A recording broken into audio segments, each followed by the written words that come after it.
ভেবে দেখেন, আপনি শুধু একটি অ্যাপ বানাচ্ছেন না, আপনি ডিপ্লয় করছেন real production style micro services system. 10টি সার্ভিসের সমন্বয়ে এই অ্যাপ্লিকেশন বিল্ড করে ক্লাউডে ডিপ্লয় এবং মনিটরিং করব।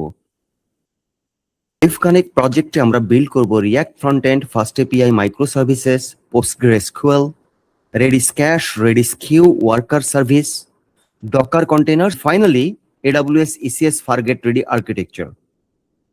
পোস্ট ক্রিয়েট হবে কিউ দিয়ে, অ্যানালিটিক্স আসবে রেডিস ক্যাশ থেকে, সার্ভিসেস চলবে আলাদা আলাদা কন্টেইনারে, exactly like real cloud native system. এই প্রজেক্ট শেষে আপনি বুঝবেন মাইক্রো সার্ভিসেস কিভাবে কাজ করে, ডকার কম্পোজ কিভাবে ম্যানেজ করে, আর একটি মাইক্রো সার্ভিস অ্যাপ্লিকেশনের ক্লাউড প্রোডাকশন রেডি আর্কিটেকচার আসলে কেমন হয়।